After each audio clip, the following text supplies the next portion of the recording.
श्री परमात्मने नमः।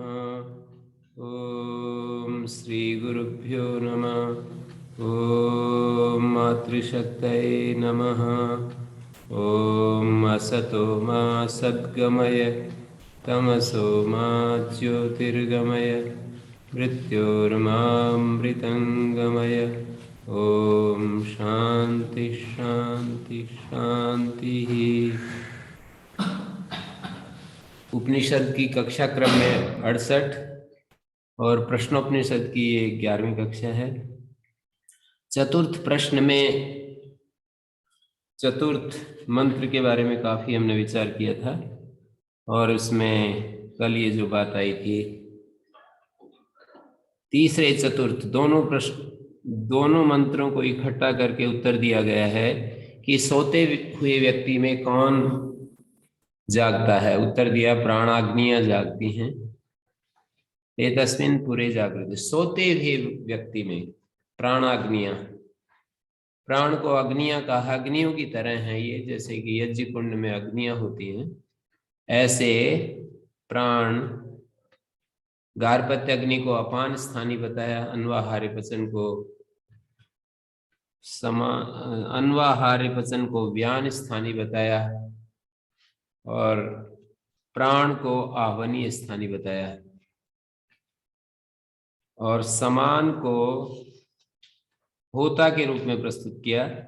मूल संस्कृत मंत्र में तो ऐसा शब्द नहीं है, लेकिन भाष्यकार ने होता अग्निहोत्र से यद मानी यस्माद उच्छ्वास निश्वासो अग्निहोत्राहुति नित्यम द्वित्व सामान्यादेव एतौ आहुति समम साम्येन शरीर स्थिति भावाय नयति यो वायुर अग्नि स्थानियों भी होता च आहुत्योर नेतृत्वात्।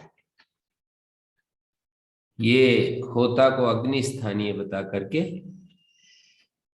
आहुतियों का नेता होने के कारण से यो वायु माने कौन सा वायु, समान वायु, समम साम्येन शरीर स्थिति भावाय, जो कुछ हम यहाँ पर अग्निहोत्र का जो होता है उसके रूप में ये जो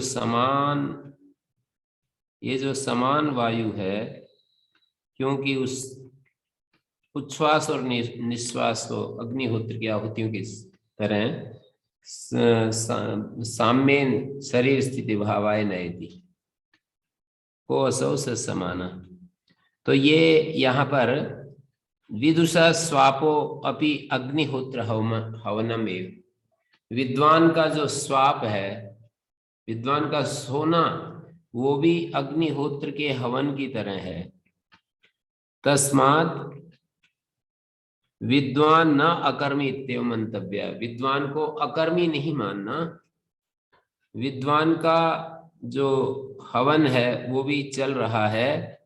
सर्वदा सर्वाणि भूतानि विचन्वन्ति अपि स्वपता इति वाजसनेक, जैसा कि वाजसनेक संहिता में कहा है, सत्वत ब्राह्मण वाजसनेक कि सारे भूत अग्नि चयन कर रहे होते हैं इसके लिए, क्योंकि एक ही आत्मा जब हम मान रहे हैं, सर्वत्र एक ही आत्मा है और ये जो जितने भी भूत हैं सर्वाणि भूतानि, वो अलग अलग, ये जो सोता हुआ व्यक्ति है अग्नि चयन कर रहे हैं, ऐसा यहाँ पर प्रस्तुत किया। अत्रि जाग्रत्सु प्राणाग्निषु उपसंगृत्य बाह्य करणानि विषयांश्च, प्राणाग्नियां जो है जाग रही हैं, उनका उपसंगृत्य बाह्य करणानि, बाह्य करणों का उपसंहार करके और विषयों का उपसंहार करके अग्निहोत्र फलमिव स्वर्गम ब्रह्म जिगमिषु, अग्निहोत्र का जो फल जैसे स्वर्ग होता है वैसे ब्रह्म जिगमिषु मनो है वाव यजमानो जागृति, जो ये यजमान के रूप में मन है वो भी जाग रहा होता है। स्वर्गम अग्निहोत्र फलमिव स्वर्गम ब्रह्म जिगमिषु, इसी तरह से ब्रह्म को प्राप्त करने का इच्छुक ब्रह्म जिगमिषु मनो हैवाव यजमानो जागृति यजमानवत कार्य करणेषु प्राधान्येन संव्यवहारात् यजमान की तरह कार्य करणों में प्रधानता से संव्यवहार करने से स्वर्गम यु ब्रह्म प्रति प्रस्थितत्वात् यजमानो मना कल्पते। मन को यजमान के रूप में यहाँ पर कल्पित किया, जैसे होता को समान के रूप में, मन को यजमान के रूप में, एक एक को एक एक के रूप में कल्पना कर रहे हैं। इष्ट फलम ए उदाना, ये जो यज्ञ का जो फल होता है स्वर्ग, इष्ट फल, उसको उदान के रूप में प्रस्तुत कर रहे हैं। और इधर यजमान को सुसुप्ति में अहर अहर ब्रह्म गमयति। और यहाँ पर कल हमने इस बात का स्पष्टीकरण कर दिया था कि वही बात ठीक है, बृहदारण्य की जो बात है, निद्रा सबकी एक जैसी होती है, उसमें किसी का कोई भेद नहीं होता है। केवल यहाँ पर जो ये भाष्यकार ने लिखा है कि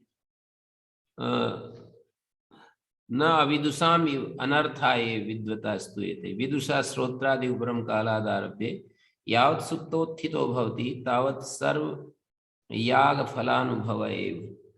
संपूर्ण याग का फल अनुभव न अविदुषाम इव, ये अविद्वान की तरह नहीं होता है। अनर्थायति, हमने एक बात कही थी कि यहाँ पर जो सुसुप्ति का वर्णन होता है, योग शास्त्र में जो 3 भेद करके सुसुप्ति को दर्शाया है, राजसिक, तामसिक और सात्विक, यहाँ सात्विक निद्रा को ही सुसुप्ति स्थानी मान रहे हैं। और सात्विक निद्रा तो सभी की एक जैसी हो जाती है, लेकिन यहाँ जो ये कह दिया कि ना अविदुषाम इव अनर्थाय, उठने के बाद जो फिर उसी तरह का एक चक्र चल पड़ता है, जो सोने से पहले जो स्थिति होती है सोने के बाद भी वैसे ही चल पड़ता है। तो इस तरह से यहाँ पर ज्ञानियों की निद्रा अनर्थ के लिए नहीं होती। इसका मतलब यह है कि निद्रा में अर्थ अनर्थ नहीं है, निद्रा के बाद जो एक स्थिति बनती है वो बदल जाती है। ज्ञानियों की निद्रा जागने पर भी ज्ञान के फिर ज्ञान का प्रवाह चल पड़ता है, जो कि उसका सोने से पहले था। पर सामान्य व्यक्ति नींद में तो एक प्रकार से शांत हो जाते हैं, दुख रहित हो जाते हैं, लेकिन उठते ही फिर उनका सारा अनर्थ का चक्र चल पड़ता है। इस तरह से हमने रखा था, नहीं विदुषाय श्रोत्रादीनि स्वपन्ते, विद्वान की ही श्रोत्रादि इंद्रियां सो रही हों और प्राणाग्नियां जाग रही हो, ऐसा कुछ नहीं। जागृत स्वप्नयोर मन स्वातंत्र अनुभवत, जागृत और स्वप्न अवस्था में मन स्वतंत्रता का अनुभव करता हुआ प्रतिदिन सुसुप्तम व प्रतिपद्यते, प्रतिदिन सुसुप्त अवस्था को प्राप्त होता है। जागृत स्वप्न में तो स्वतंत्रता का अनुभव कर रहा है, लेकिन सुसुप्त अवस्था को प्राप्त होता है। समानम ही सर्व प्राणिनाम पर्याय, ये तो एक बिल्कुल तुल्य है सभी प्राणियों का, पर्याय से जागृत स्वप्न सुसुप्ति गमन। अतो विद्वता स्तुति रेव उपपद्यते, विद्वान की स्तुति ही यहाँ इस प्रक्रिया से, विद्वान की स्तुति को ही बताया है कि विद्वान की जो निद्रा है, वो विद्वान की जो निद्रा है वो विद्वता स्तुति रेव्यम उपपद्यते, विद्वता की स्तुति ही कर रहे हैं कि सभी प्राणियों को पर्याय से जैसे होता है, लेकिन विद्वान का जागरण और स्वप्न और सुसुप्ति, इन तीनों अवस्थाओं से वो अपने आप को अलग अनुभव करता है।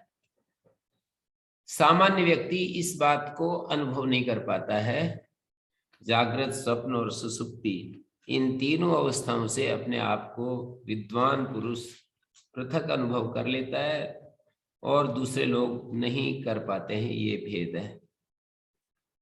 अब ये 5वें मंत्र में ये कहा, अत्र इस देवा स्वप्ने महिमानम अनुभवती, ये जो देव है, कौन सा देव?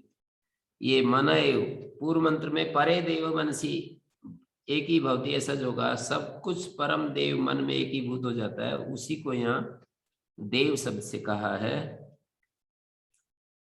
मन को देव शब्द से कहा है, स्वप्न में महिमा अनुभव करता है ये देव, मनोमय पुरुष। यह दृष्टम दृष्टम अनुपश्यति। तो यहाँ उपरतेषु श्रोत्रादिषु देह रक्षाई जागृतिषु प्राणादिवायुषु, और देह रक्षा के लिए प्राणादि वायु जाग रहे, प्राक सुसुप्ति प्रतिपत्ति, सुसुप्ति के आने से पहले पहले, एतस्मिन् अंतराले इस देवो अर्क रश्मिवत, ये जो देव है सूर्य की रश्मि की तरह, स्वात्मनि संगृत श्रोत्रादिकरण, अपने में श्रोत्रादिकरण करणों को समेटकर, स्वप्ने महिमानम विभूतिम विषय विषयी लक्षणम, महिमा को विभूति को विषय विषयी लक्षणम अनेकात्म भाव गमनम अनुभवती प्रतिपद्यते, अनेक रूपता को विषय विषयी लक्षणम अनेकात्म भाव गमनम अनुभवती। तो यहाँ पर मूलतः हमारा जो आत्मा होता है वो स्वप्न लेता है, वो जागता है, ऐसी बात नहीं। वो तो न सोता है न जागता है। हमारे मन की, हमारी इंद्रियों की एक विशेष विशेष अवस्थाएं हो जाती हैं, और यदि कहीं ऐसा प्रयोग हो भी रहा है तो वो गौण प्रयोग है। मन के, जैसे मन के सो जाने पर, सुषुप्ति अवस्था आने पर आत्मा भी सो गया, मन के कार्य करने पर आत्मा भी कार्य कर रहा है, ऐसा गौण रूप से कह देते हैं, औपचारिक रूप से कह देते हैं। तो इसमें हमारे शेखर जी का कुछ प्रश्न था, क्या पूछना चाह रहे हैं, एक बार चर्चा करेंगे। नहीं गुरुजी, ऐसा तो कुछ नहीं था इसमें। तो 5वें प्रश्न में कुछ पूछ रहे थे आप कि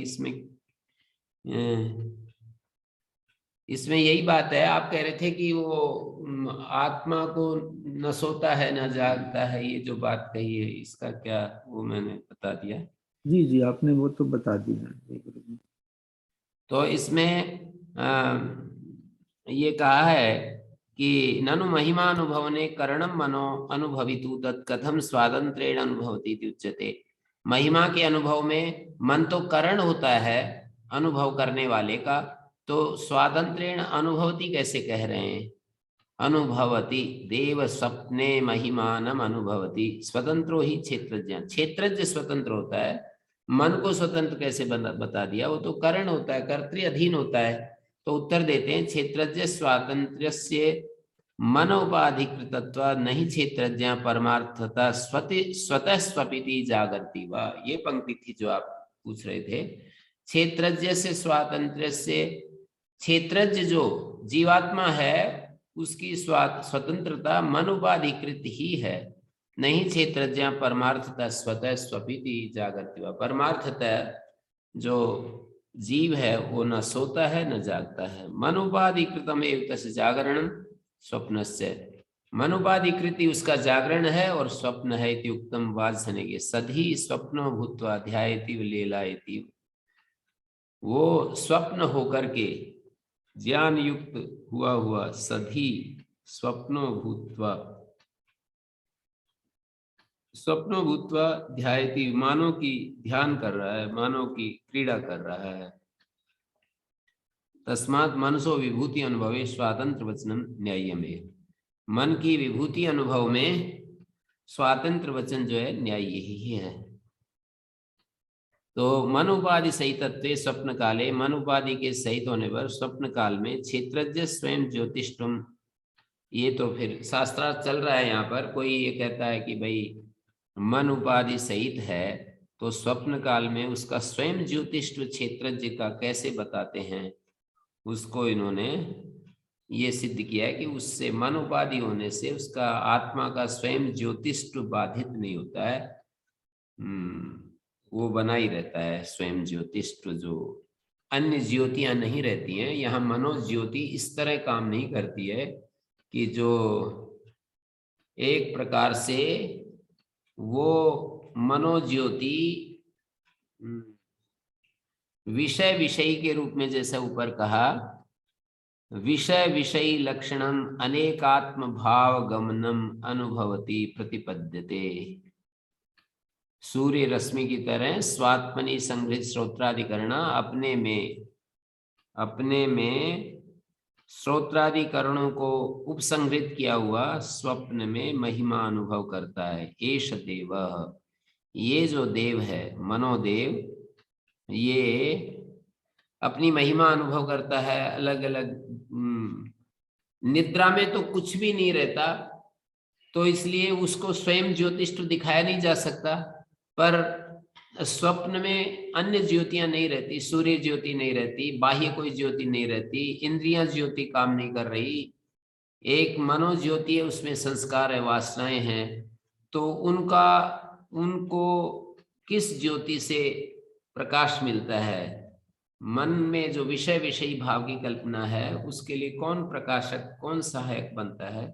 तो उसके लिए जो सहायक बनता है उसी को स्वयं ज्योति आत्मा कहते हैं। और छठे मंत्र में सयदा तेजसा अभिभूतो गुरुजी प्रणाम गुरुजी जी। तो यहाँ पे जैसे हम कहते हैं ना, इंद्रियां अपने विषय भोगों में भागती है, मतलब इंद्रियां तो क्या वो अपना आत्मा ही हमारे संस्कारों के कारण इंद्रियों के थ्रू उधर भागता है क्या? कुछ देखिए, मैं इसको ना बहुत ऐसी अच्छे से इसको प्रस्तुत कर सकता हूँ। ये मैंने जो समझा है, ये जो कहा जाता है कि आत्मा ही भागता है, एक दृष्टि है दार्शनिकों की जिसको हम कहते हैं न्याय वैशेषिक।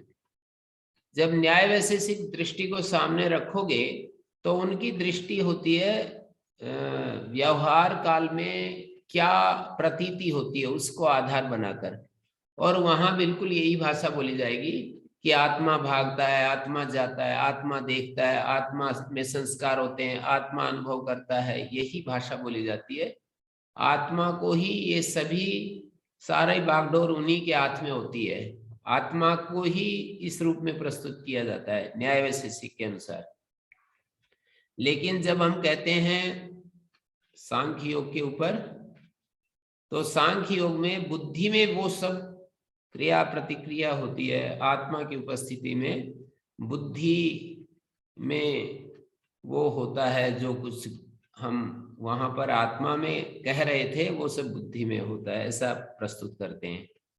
और वही दृष्टि यहाँ पर वेदांत में भी है, पर अंतर एक थोड़ा सा है, प्रतीति के आधार पर व्यावहारिक अवस्था में तो आत्मा में ही कह देते हैं, पर व्यवहार दशा में वैसा होते हुए भी वैसा नहीं होता है। जैसे कि योग शास्त्र में वृत्ति सारूप्यम इतरत्र सूत्र की भूमिका में या उसके भाष्य में लिखा है, व्यवहार काले तु चिति शक्ति तथापि भवंती न तथा, मानी वैसे होते हुए भी वैसी नहीं होती है। तो इसी तरह से ये समझना पड़ेगा कि यदि उसके पारमार्थिक स्वरूप को देखना चाहते हैं तो एक अलग परिस्थिति बनेगी, और उसके व्यावहारिक स्वरूप को यदि देखना चाहते हैं, प्रतीति क्या है, जैसे पानी की बाल्टी में यदि हम कोई सीधी डंडी डाल देते हैं तो प्रतीति तो टेढ़ी है, पर प्रतीति वास्तव में होते हुए भी लकड़ी टेढ़ी नहीं होती है। प्रतीति बिल्कुल टेढ़ी दिखाई देती है पर लकड़ी टेढ़ी नहीं होती है। इसी तरह से हमारे को यहाँ पर समझना होगा कि व्यवहार काल में प्रतीति क्या हो रही है। तो प्रतीति यही होती है कि मैं सुखी हो रहा हूँ, मैं दुखी हो रहा हूँ, मैं विषयों में जा रहा हूँ, पर इस प्रतीति में क्या आत्मा में ये सब हो रहा है या हमारी बुद्धि में सब कुछ हो रहा है? तो उसको जो मैं समझाऊं वही मैं निवेदन कर रहा हूं कि उसको बुद्धि में ही सब कुछ घटना घट रही है। आत्मा के प्रकाश में बुद्धि प्रकाश चेतन जैसी हो जाती है। बुद्धि और आत्मा के साथ साथ रहने पर वो जो अध्यास होता है, जिसको तादात्म्य कहते हैं, जिसको अस्मिता कहते हैं, उस अवस्था में दो चीजें होती हैं, इधर तो बुद्धि आत्मा जैसी हो जाती है, उधर आत्मा बुद्धि जैसा हो जाता है। पर ये जैसा हो जाता है ये प्रतीति है, वास्तव में आत्मा आत्मा रहता है, बुद्धि बुद्धि रहती है। लेकिन व्यवहार काल में प्रतीति क्या होती है उसको हम कहेंगे कि जो बुद्धि का धर्म था वो आत्मा में चला गया, जो आत्मा का धर्म था चैतन्य वो बुद्धि में आ गया। जैसे अग्नि का दग्धृत्व लोहे में आ गया और लोहे का जो चौकोर या गोलाकार है वो अग्नि में चला गया। अग्नि में पड़ा हुआ लोहा हमको गोल दिखाई देता है, चौकोर दिखाई देता है। बिल्कुल एकदम लाल यदि हो जाए तो चौकोर या गोल दिखाई देता है। और लोहा जो कि अग्नि से पहले यदि उसको देखते थे तो वो जलाने की सामर्थ्य नहीं थी, अब वो जलाने वाला हमको प्रतीत हो रहा है, मतलब अनुभव में आ रहा है। तो इस तरह से योग सूत्र में भी कहा है चितेर प्रतिसंक्रमाया तदाकारापत्तो स्वबुद्धि संवेदनम। चिति शक्ति जो कि अप्रतिसंक्रमा है, कभी भी बुद्धि में संक्रांत होती नहीं है, लेकिन प्रतिसंक्रांता इव तद्वृत्ति में अनुपत्ति, ऐसे व्यास भाष्य में शब्द आते हैं। किसी प्राचीन आचार्य के वचन वहां उद्धृत किए हैं कि भोक्तृ शक्ति अपरिणामिनी अप्रतिसंक्रमा से प्रतिसंक्रांता इव, इव का मतलब ये होता है कि वास्तव में वैसा नहीं होता है। तद वृत्ति अनुपत्ति, बुद्धि वृत्ति अनुपत्ति चिति शक्ति, जो चिति शक्ति है भोक्तृ शक्ति है वो अपरिणामनी है, प्रतिसंक्रांता है, लेकिन प्रतिसंक्रांत के जैसे प्रतीत होती है। तो ये कॉन्सेप्ट हमें समझना होगा कि जब हम कहते हैं कि हमारा आत्मा ही जा रहा है, तो ये बिल्कुल प्रतीति के आधार पे यदि कहा जा रहा है तो सही है, सही प्रतीत होता है हमारे को। मैं सुखी हो रहा हूं, मैं दुखी हो रहा हूं, मेरे को इच्छा हो रही है, मैं जान रहा हूं, मैं सुख ले रहा हूं, ये सब होता है। पर यदि वहां पर जाकर के बिल्कुल उसके तात्विक रूप को यदि अवलोकन करेंगे तो ना तो जड़ जो है भोग कर पा रहा है, जड़ में कोई इच्छा या प्रतिक्रिया हो रही है, या शुद्ध चेतन को ले तो ना उसमें हो रही है। वो तो संघात में ये सब घटना घटती है, और संघात में प्रतीति को पकड़ोगे तो ऐसा ही है। मानी मैं सुखी हूं, मैं दुखी हूं, मैं राजी हूं, नाराज हूं, मैं चाहता हूं, मैं योग मार्ग पर आगे बढ़ना चाहता हूं, मैं भोगों से निवृत्त होना चाहता हूं, मैं कोशिश कर रहा हूं, मैं निरंतर लगा हुआ हूं, ये सारी भाषा हमें पता चलती है और उस बिल्कुल स्वीकृत है। लेकिन बिल्कुल आप यूं ढूंढें कि जी इसमें कौन किसका हिस्सा है, तो इस को जाकर के यदि पूरा विश्लेषण करेंगे तो जड़ में भी ये चीज नहीं है और चेतन में भी ये चीज नहीं है, और इन दोनों के संघात में कुछ ऐसा होता है जो हमारे को ऐसा महसूस होता है। जो महसूस होता है उसको मैंने निवेदन कर दिया। तो इस तरह समझना पड़ेगा कि आत्मा शुद्ध है, निर्लेप है, शुद्ध बुद्ध मुक्त स्वभाव, ऐसे आत्मा का स्वरूप वर्णन किया जाता है कि वो शुद्ध है, बुद्ध है, मुक्त है, प्योर है। और इस तरह का जो आत्मा है हमेशा वो बाह्य दोषों से अलिप्त है। न लिप्यते बाह्य चाक्षुषैर दोष, जैसे सूर्य जैसे सूर्यो यथा सर्वलोकस्य चक्षु न लिप्यते बाह्य चाक्षुषैर दोषै, जैसे बाह्य चाक्षुष दोषों से लिप्त नहीं होता सूर्य। माने हमारे गंदे स्थान में से गुजरती हुई किरणें गंदी नहीं होती हैं, जैसे आकाश निर्लेप बना रहता है, ऐसे ही आत्मा का जो शुद्धतम रूप है वो बिल्कुल अबाधित बना रहता है। क्योंकि जो भी अनुभूति होती हैं, जैसे सुख अनुभव हो रहा है, दुख अनुभव हो रहा है, वो दृश्य कोटि में पहुंच जाता है। जो हमें दिखाई देता है वो देखने वाला का हिस्सा नहीं होता है। ये एक अच्छे से समझ में आने वाली बात है, लॉजिकल।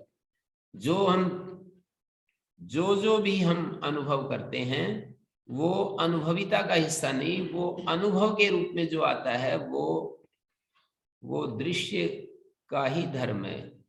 मतलब जैसे गीता में कहा इच्छा द्वेषा सुखम दुखम संघातस चेतना धृति, कि ये इच्छा द्वेष सुख दुख चेतना धृति ये सब क्षेत्रगत है, न कि क्षेत्रज्ञगत। क्यों? हेतु वही है ज्ञेयत्वात्। जो जानने में आता है वो ज्ञाता का हिस्सा नहीं होता है। ज्ञाता और ज्ञेय दो चीजें हैं, और उनमें जो अनुभव में आता है, जानने में आता है, वो ज्ञेय का भाग है। तो इस शैली में यदि हम देख सकेंगे तो बाधित भी नहीं होगा। एक स्तर पर सांख्य, एक स्तर पर न्याय वैशेषिक। हमारे गुरुजी जो रेवली के आचार्य रहे हैं, डॉक्टर विजयपाल जी विद्यावारिधि, वो कहा करते थे, एक बार उन्होंने मेरे को पत्र लिखा था और ये समझाया था कि एक एक स्तर के दृष्टि से ये बातें समझनी चाहिए दार्शनिकों की। जो न्याय वैशेषिक है वो, उन्होंने एक शब्द बोला था अंग्रेजी का कि रियलिज्म को लेकर के ये दर्शन अपनी बात कहते हैं। मानी जो व्यवहार में जो हमको जैसा अनुभव आता है उसको प्रस्तुत कर रहे हैं, लेकिन इससे आगे जो है एक आइडियलिज्म शब्द प्रयोग किया उन्होंने। तो वो सांख्य योग और वेदांत को उन्होंने बताया कि वे दार्शनिक जो प्रस्तुत कर रहे हैं वो वास्तव में जो है वास्तविकता को लेकर के उन्होंने इस बात को हमारे सामने रखा है। तो सांख्य योग या वेदांत आत्मा का स्वरूप जो वर्णन करते हैं, आत्मा के शुद्धतम रूप को प्रस्तुत करते हैं। वहां पर आत्मा को इस तरह से हम नहीं देख सकते हैं कि जैसे आत्मा जो है वो सो रहा है, वो जाग रहा है, वो उसके अंदर इच्छा पैदा होती है, उसके अंदर कामना पैदा होती है। ये सब वहां पर नहीं कहा जा सकता। यहाँ पर तो ये भाषा बोली जाती है। न्याय वैशेषिक के स्तर पर जब खड़े होकर के देखेंगे तो यही भाषा सुनने में आएगी। तो इस परिस्थिति में आप बोलिए क्या पूछेंगे? जी गुरु जी, तो फिर जो हमें जो भी सुख दुख खट्टा मीठा अभी तो महसूस हो रहा है संघात के कारण, तो मोक्ष के अंदर तो फिर वो भी नहीं रहा, कुछ भी नहीं रहा। मतलब शुद्ध चैतन्य तो वो कैसे कहते हैं फिर, पर आनंद आनंद स्वरूप है। मतलब वो समाधि का मोक्ष का अपना आनंद है, तो उसको कैसे हम परसीव करेंगे गुरु जी? ये जो एक कॉन्सेप्ट है ये माने आनंद, जैसे कि हम श्रुति के शब्दों के अनुसार हमें देखना पड़ेगा। उन्होंने श्रुति में ना एक मोक्ष की अवस्था को, आत्मा के स्वरूप को दिखाते समय, अब आप गृहस्थी लोग ज्यादा जानते हो उस बात को, तो एक दृष्टांत दिया है उन्होंने कि कोई व्यक्ति अपनी प्रिय भार्या से परिस्वक्त हुआ न बाहर की कोई चीज उसको याद रहती है, न अंदर की कोई चीज याद रहती है, और वो बिल्कुल एकदम से वो ऐसी स्थिति में चला जाता है कि वो न बाह्यम किंचन वेद न आंतरम, कोई भी बाहर की चीज भी नहीं, आंतरिक चीज भी नहीं। ऐसे दृष्टांत एक दिया है। तो ऐसे ही आत्मा होता है, तो वो अंदर की भी कोई चीज है कि मैं आनंद ले रहा हूं ये भी नहीं, और मैं बाहर का कोई, बाहर की कोई चीज भी याद नहीं रहती है। तो ये जो कहा जाता है ना कि मुक्ति में आनंद स्वरूप एक बात होती है, और किसी अपने अलावा किसी और चीज के सहारे आनंद लेना एक अलग बात होती है। जैसे हम कभी कभी बहुत ही अच्छी ज्ञान की बात हमें मिलती है तो बड़ा अच्छा लगता है, बहुत आनंद आता है। तो यहाँ ज्ञान की बात को सहारा बनाकर हमें वो आनंद प्रकट हुआ है।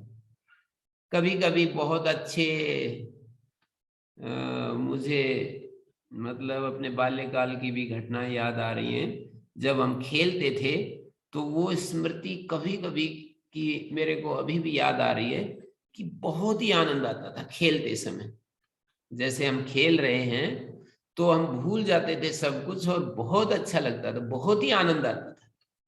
तो ऐसे ही छोटे बच्चेपन में जैसे हम बिल्कुल खेल रहे होते हैं तो उस समय बहुत अच्छा लगता था।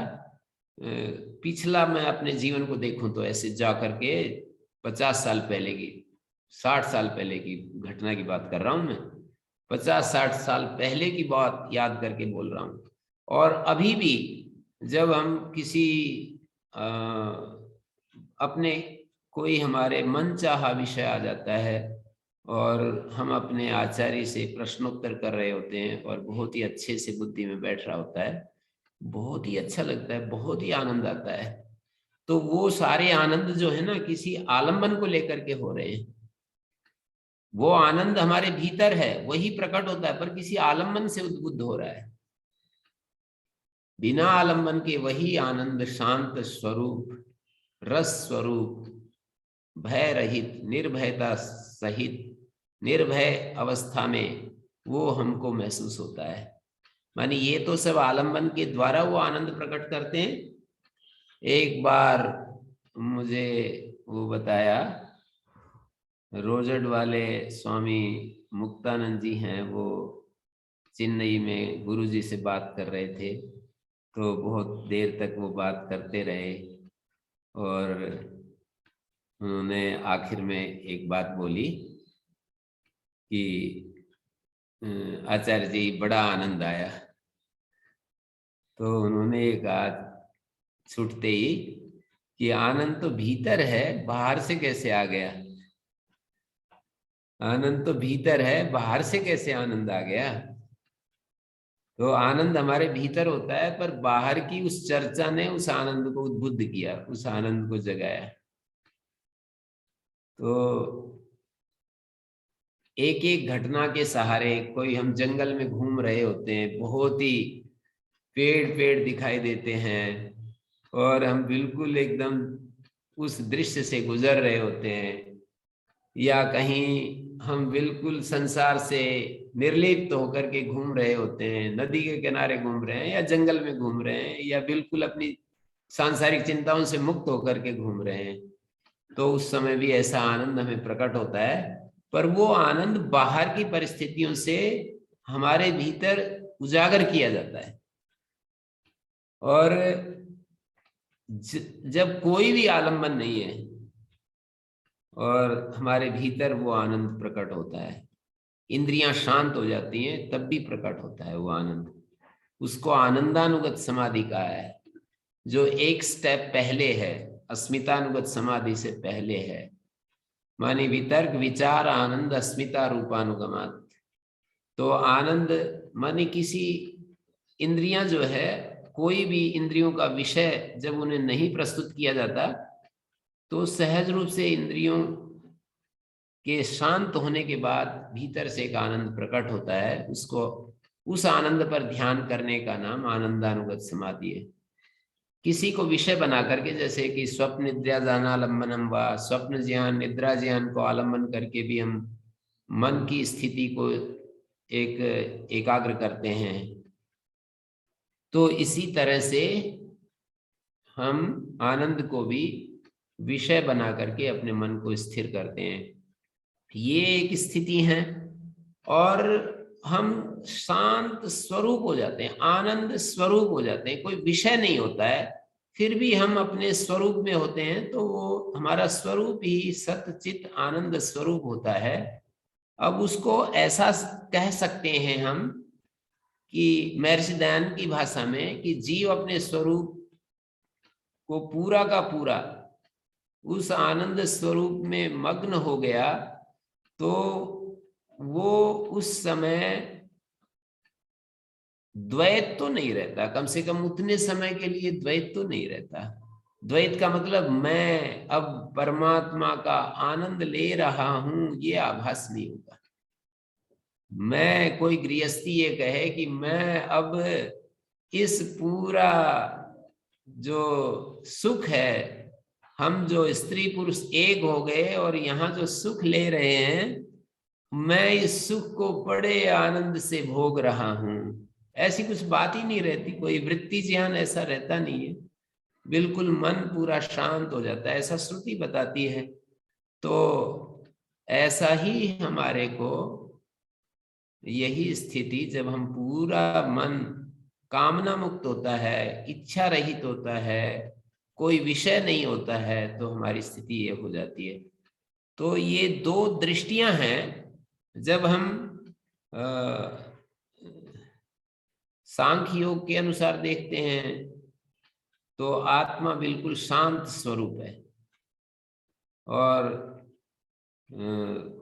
उससे पहले यदि न्याय वैशेषिक की दृष्टि में देखें तो न्याय वैशेषिक में आत्मा बिल्कुल सत स्वरूप है, मतलब आत्मा ज्ञान स्वरूप है सांख्य योग की दृष्टि में। न्याय वैशेषिक में देखें तो आत्मा सत स्वरूप है, और वेदांत की दृष्टि में देखें तो आत्मा सतचित आनंद स्वरूप है। और सतचित आनंद स्वरूप है, एक एक स्तर की बात कर रहे हैं, ये नहीं कि एक दूसरे के विरोध में खड़े हैं। मैं इसको समझ पाया हूं कि एक दूसरे को एक स्तर पर हमको ये अनुभूति होती है, उससे आगे थोड़ा बढ़ते हैं तो दूसरी और एक अनुभूति हो जाती है, उससे आगे बढ़ते हैं तो एक और अनुभूति हो जाती है, और अनुभूति पूर्णता में वेदांत की प्रक्रिया में पूरी हो जाती है। सत स्वरूप, चित स्वरूप, और एक और स्टेप जब बढ़ते हैं तो सत चित आनंद स्वरूप। तो ऐसा हमें समझना होगा। इसमें मुक्ति में आनंद, तो ये तो अभी मेरे को समझ में नहीं आता है कि मैं आनंद का भोक्ता होता हूँ और आनंद भोग्य होता है, और मैं भोगता हुआ अपने को देख रहा होता हूँ। जैसे कि हम एक कोई अच्छा स्वादिष्ट फल खाते हैं, उस समय हमारी, या कोई मनचाहा दृश्य देखते हैं, कोई मनचाहा हम किसी कार्य को करते हुए हम आनंद लेते हैं, ये तो बड़ा आनंद आता है काम में भी। जैसे कि हम झाड़ू लगाएं और हम भूल जाएं अपने आप को और बिल्कुल कार्य के साथ एकीभूत हो जाएं, तो इसमें भी आनंद आता है हमारे को। लेकिन मैं आनंद ले रहा हूं और ये ऐसा बहुत कम हो जाता है, बहुत कम हो जाता है, बिल्कुल आनंद ही बन जाते हैं। तो जहां द्वैत रहता है कि मैं आनंद का भोक्ता हूं और ये आनंद है, वहां अंतिम स्थिति आई नहीं है, यही समझना पड़ेगा। जब वो स्थिति आती है तो वहां तो यहाँ पर जो सलिल एक दृष्टा अद्वैतो भवति, बृहदारण्यक में ऐसे बताया है उस स्थिति को कि स्वच्छ जल की तरह एक दृष्टा अद्वैत स्थिति आ जाती है, माने दूसरा कोई वहां पर अनुभव में आता नहीं है। अब ये क्या बोलते हैं उसको, माने वास्तविकता में यदि देखें तो महर्षि दयानंद के जो अनुयायी हैं वो ये कहेंगे कि वो अनुभव तो होता है, लेकिन वास्तव में वहां कोई चीज है वो समाप्त थोड़ी होती है, आत्मा बनी रहती है आत्मा के रूप में, और ईश्वर में वो लीन हो गई है, डूब गई है, तो ठीक है, वो भी ठीक ही है। मतलब आत्मा बनी रहती है, ईश्वर में डूब गई है, ये भाषा बोलेंगे वो, और उसमें क्या दिक्कत है। जैसे कि लोहा अग्नि में डूब गया है, लोहा अग्नि के साथ तदाकार हो गया है, और वो लोहा अपने लोहेपने को नहीं छोड़ता, बस इतना ही तो कहते हैं वे, लोहा अपने लोहेपने को नहीं छोड़ता है, परमात्मा के अग्नित्व को धारण कर रहा है। तो वो एक बोल देते हैं कि भाई जो जब हम निर्विकल्प समाधि में होते हैं या हम ज्ञान की स्थिति में होते हैं, पूर्ण ज्ञान की स्थिति में होते हैं, तो अनावश्यक चीजें हट जाती हैं हमारे अस्तित्व से, जिसको हम बुद्धि कहते हैं, मन कहते हैं, वो चीजें हट जाती हैं, हमारा शुद्धतम रूप बच जाता है। और जागृत स्वप्न आदि में हमारा शुद्धतम रूप नहीं होता है, कुछ चीजें मिली रहती हैं। ये उपनिषद में इस तरह समझाते हैं कि जागृत और स्वप्न में चीजें मिली रहती हैं, और तुर्यावस्था में जो चीजें हैं उनको हटा दिया जाता है, प्रविलापन कर दिया जाता है। जागृत का प्रविलापन स्वप्न में, स्वप्न का प्रविलापन सुसुप्ति में, सुसुप्ति का प्रविलापन तुरीय अवस्था में कर दिया जाता है। यही आत्मा का जानना है। जो ये कहा है कि चतुर्थम मन्यन्ते स आत्मा स विज्ञेया, वो आत्मा जो शुद्धतम रूप है उसको जानना चाहिए, अर्थात उसको प्रविलापन की प्रक्रिया से उसके शुद्धतम रूप को जानना चाहिए। प्रविलापन का मतलब ये होता है युक्ति युक्त जो आत्मा के साथ मिली हुई दूसरी दूसरी चीजें हैं उनको हटाते जाना, इसी का नाम प्रविलापन है। तो जैसे जागृत अवस्था में बहुत सारी चीजें मिली हुई हैं, उनको स्वप्न सूक्ष्म में विलापन कर दिया, तो सूक्ष्म विलापन कर दिया तो स्थूल चीजें चली गई। स्थूल चीजें चली गई का मतलब यह है कि हमने ज्ञान के द्वारा युक्ति युक्त उनको देखा कि ये अब स्थूल अवस्था में जो थी अब सूक्ष्म अवस्था में हमारी अनुभूति में नहीं आ रही है। फिर उसको निद्रा में प्रविलापन कर दिया तो ये देखेंगे कि सूक्ष्म अवस्था में जो हमारे अनुभव में आ रही थी अब वो अनुभव में नहीं आ रही। फिर उसको सुसुप्ति से तुरीय में प्रविलापन करेंगे तो कहेंगे कि ये सुसुप्त अवस्था में भी कुछ चीजें बच गई थी। अज्ञान चारों तरफ आत्मा को घेरे हुए, सूर्य को जैसे बादल घेरे हुए रहते हैं उस तरह से बच गए थे, उनका प्रविलापन कर दिया, मतलब वो अब नहीं रहे हैं। तो जो कि वहां पर छांदोग उपनिषद के 8वें अध्याय में जाकर के इंद्र विरोचन, इंद्र और प्रजापति के संवाद में इंद्र को जब जागृत, स्वप्न और सुसुप्ति का के द्वारा आत्मा के स्वरूप को समझाते जा रहे हैं तो वो कहते हैं कि ये तो ऐसी स्थिति में पहुंच गए कि हम अपने को भी नहीं जानते।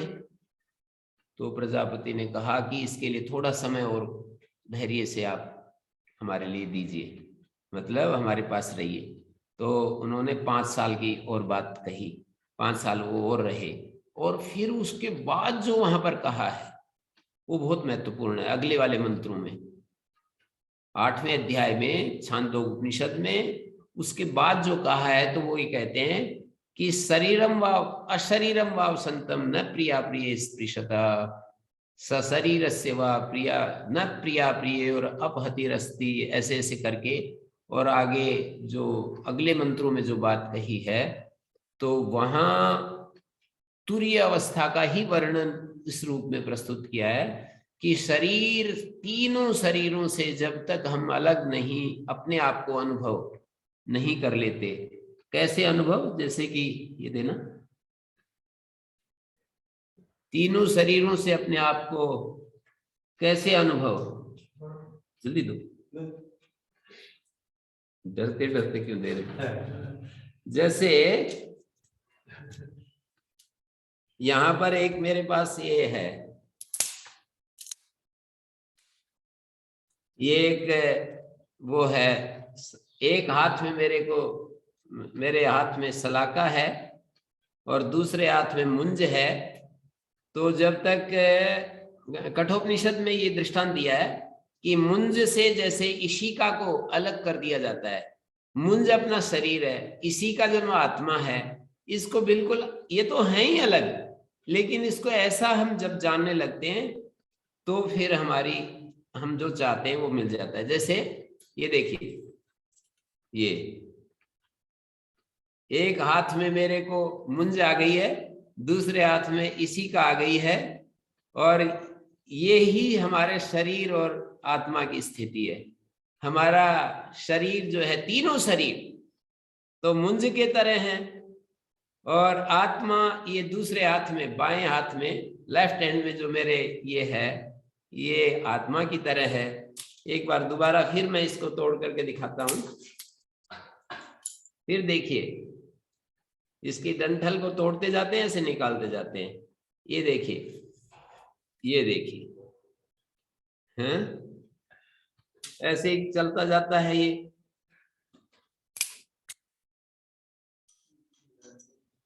ये देखिए, ये निकलता जाता है। तो शरीर से आत्मा को जब तक हम ऐसा अनुभव नहीं कर लेते तब तक ये हमारे को प्रिय और अप्रिय और ये सारा संसार बना ही रहता है। प्रिय और अप्रिय की अपहति नहीं होती है। तो तीनों शरीरों से, एक शरीर से काम नहीं चलता है। स्थूल शरीर, सूक्ष्म शरीर, कारण शरीर, तीनों शरीरों से जब हम अपनी आत्मा को ऐसा समझ लेते हैं, ये अलग करने का मतलब ये थोड़ी है कि ऐसे यहाँ पर जैसे भौतिक रूप में मुंज से ईशिका को अलग करते हैं, ऐसे शरीर को अलग हमें खींच करके करना पड़ेगा। और ये तो समझाने के लिए बताया है कि जैसे मुंज और ईशिका बिल्कुल अलग चीज है, ऐसे ही हमारा शरीर और आत्मा है, और उसको समझना पड़ता है। ऐसे तीनों शरीरों से आत्मा को यदि हम अलग समझ लेते हैं, उस आत्मा में क्या होता है, उस आत्मा का स्वरूप क्या है, उपनिषदों में वही हमें बार बार अनेक तरीके से उसको समझाया गया है कि उस आत्मा का स्वरूप क्या है। बृहदारण्यक तो पूरा खजाना है इस आत्मा के स्वरूप को बताने के लिए कि कैसा उसका स्वरूप है। तो वहां यही बताते हैं कि उसका स्वरूप तो सत स्वरूप है, ज्ञान स्वरूप है, आनंद स्वरूप है, और सत्यम ज्ञानम अनंतम ब्रह्म, विज्ञानम आनंदम ब्रह्म, ये सारे शब्द बताए। अयम आत्मा ब्रह्म, प्रज्ञानम ब्रह्म, ये सारे शब्द उसके लिए बोले जाते हैं।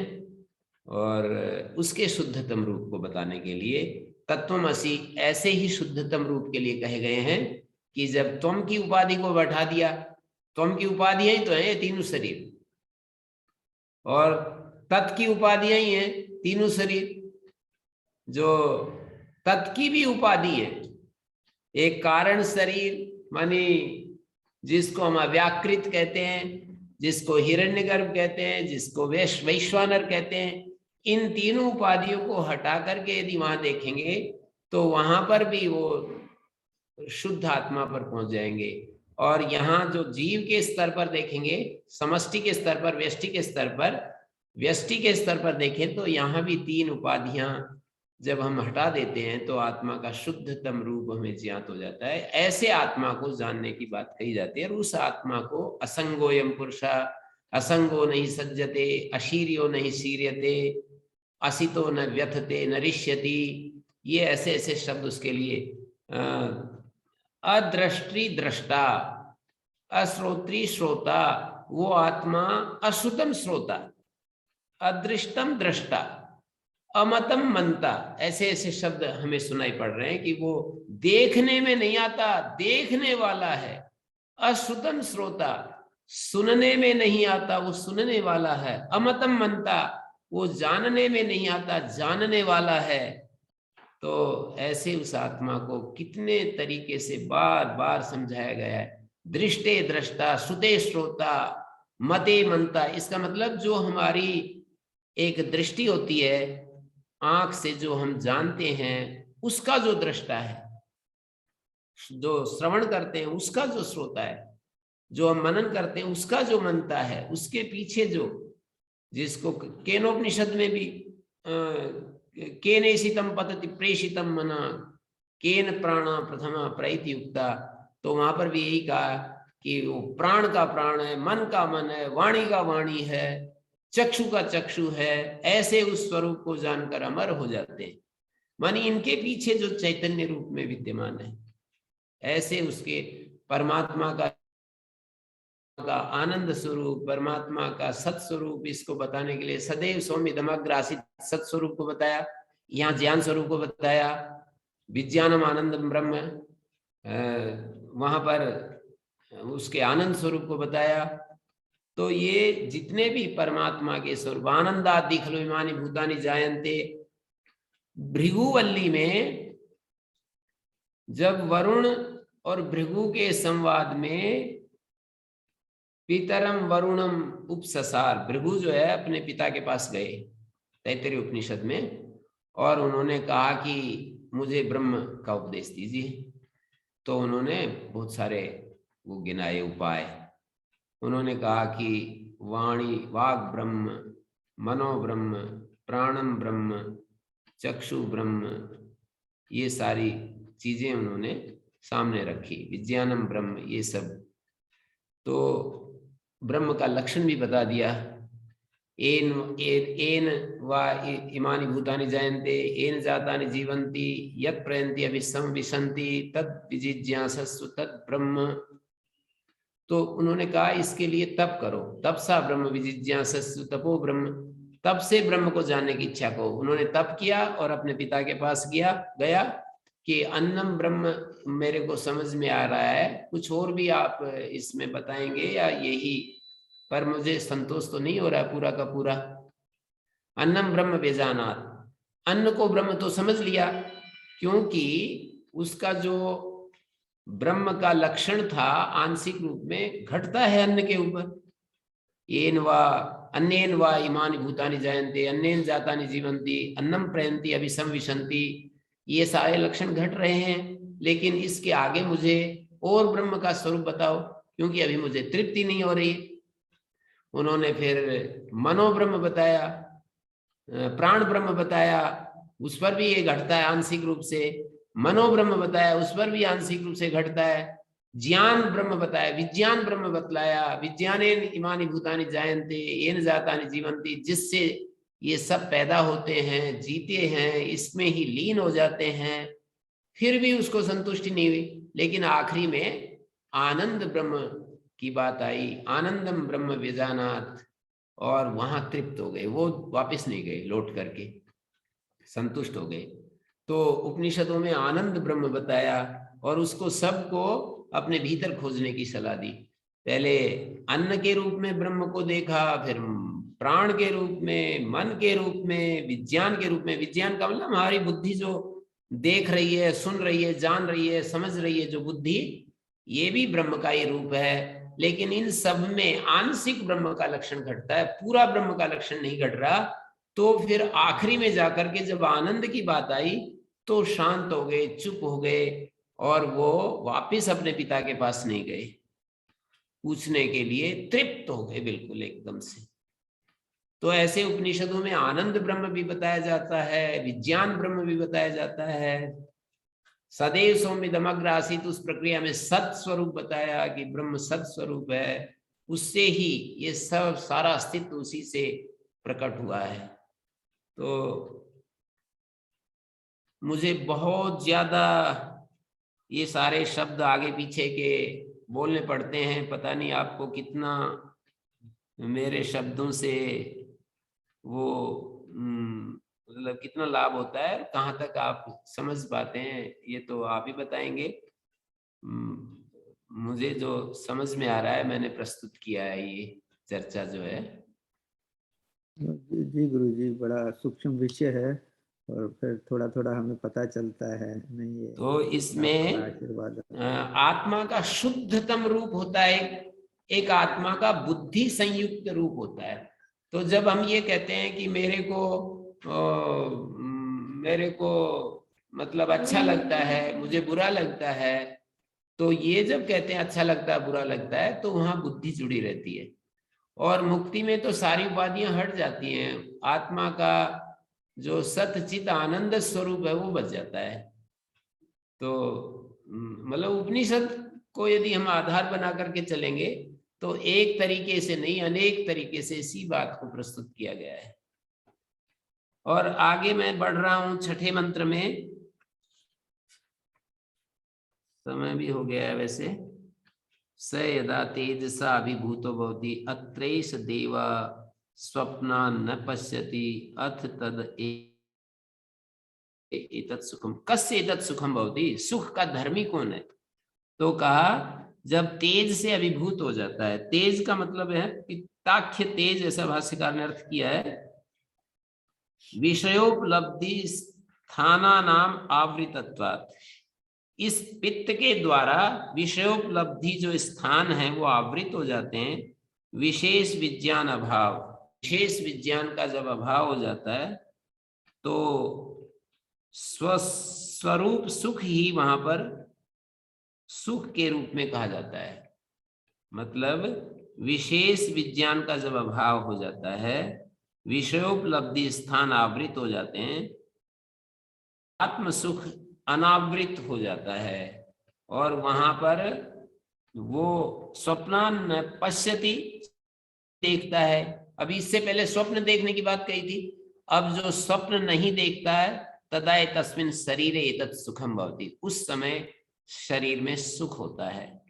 मानी मनोरूप देव जिस काल में तेज से नाड़ी में रहने वाले तेज से सब तरफ से तिरस्कृत वासना द्वार वाला होता है, उसकी वासनाएं तिरस्कृत हो जाती हैं। तदा सहकरणे मनसो रश्मयो हृदय उपसंगृता भवन्ति, अपने हृदय में उपसंग्रित होती हैं और मन जो है उसमें ऐसी स्थिति में चला जाता है कि दारु अग्निवत अविशेष विज्ञान रूपेण, जैसे दारू में अग्नि छिपी हुई होती, प्रकट नहीं होती ना, इस तरह से सारे शरीर को व्याप्त करके ठहरता है और सुसुप्त होता है। इस काल में मनाख्य देवा स्वप्ना न पश्यति, मनाख्य देव स्वप्न नहीं देखता।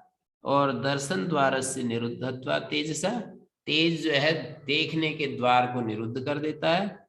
और तब इस शरीर में, मंत्र में कहा तदा एतस्मिन् शरीरे एतत् सुखम भवति यद विज्ञानम निराबाधम अविशेषेण शरीर व्यापकम प्रसन्नम स्फुटम भवति। तो जो बाधा रहित सामान्य रूप से शरीर में व्याप्त हो जाता है और एकदम प्रसन्नम स्फुटम भवति, प्रसन्नम का मतलब स्फुटम भवति। तो ये किसको सुख होता है, किसको सुख होता है, यहाँ सुख का धर्मी कौन है? तो कहा कि मन जब अपना तेज से अभिभूत हो जाता है तो निराबाध सुख, आत्मा का जो स्वरूप है वो प्रकट हो जाता है। ये उत्तर दिया, आत्मा का जो स्वरूप है सुख वो प्रकट हो जाता है जब मन भी साइलेंट हो जाता है, मन में भी अपनी कोई क्रिया नहीं बचती है, तो वो सुख अभिव्यक्त हो जाता है। तो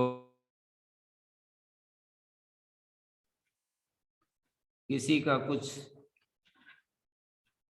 यहाँ पर प्रश्न होगा तो कर, अभी ये समय पूरा हो रहा है तो आप अपना प्रश्न जो है जब हम पाठ करने चलेंगे, 7वां 8वां मंत्र पढ़ेंगे तो उस समय भी रख सकते हैं, नहीं तो हम आगे बढ़ेंगे। ओम शांति जी गुरु जी, कल इसका लेंगे जो पित्त नामक शोर तेज से, मन में ये पित्त नामक शोर किसकी बात कर रहे हैं, किस तेज की बात कर रहे हैं, वो समझ नहीं आया गुरु जी, कल ले लेंगे।